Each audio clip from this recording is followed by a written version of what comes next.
يعني ايه بيزنس بريف بالنسبه لك كشركه ماركتنج او صاحب بيزنس؟ للاسف في شركات كتيره جدا في الماركتنج بيهملوا البيزنس بريف وبيتعاملوا معاه ان هو حاجه ثانويه ومجرد شويه معلومات هعرفها من العميل في قعده صفا. للاسف الكلام ده مش مظبوط. انت لازم تكون فاهم ان البيزنس بريف هو اكتر حاجه هتوصلك لدماغ العميل والثقافه اللي هو محتاج يرسمها، فمحتاج تاخد منه باكبر دقه ممكنه معلومات تخص البيزنس بتاعه. اما بالنسبه لاصحاب البيزنس ففي اصحاب بيزنس كتير بيملوا من البيزنس بريف وبيشوفوا ان حاجه ملهاش لازمه. طيب انت كصاحب بيزنس ازاي مستني شركه الماركتنج دي انها تطلع لك نتائج ممتازه وهم ما يعرفوش حاجه عن البيزنس بتاعك او ما اشتغلوش فيه قبل كده؟ بل بالعكس، ممكن لو هم عملوا البحث بتاعهم يلاقوا على الفيسبوك او على منصات التواصل الاجتماعي المنافس بتاعك يفتكروا ان هو احسن منك او بيقدم فرايتي في المنتجات اكتر منك، مع انه في الواقع انت شغال اكتر بكتير، بس هو علشان عنده حضور مميز على منصات التواصل الاجتماعي فوهم شركات الماركتنج ان هو اللي شغال احسن. مفيش حد هيقدر يوصف البيزنس بتاعك احسن منك، ولا حد هيقدر ينقل الثقافه بتاعتك لشركات الماركتنج احسن منك.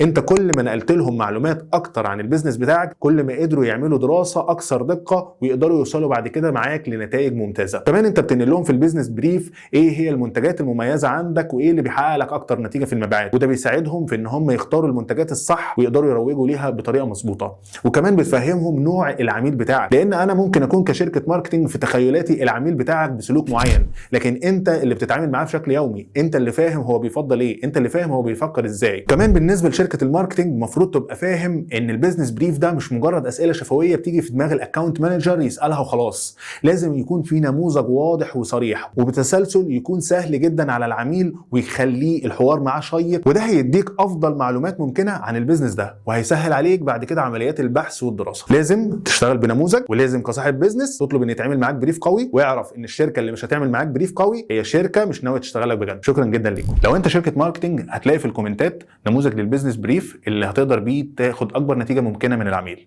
وتقدر كمان تعدل عليه بكل سهوله.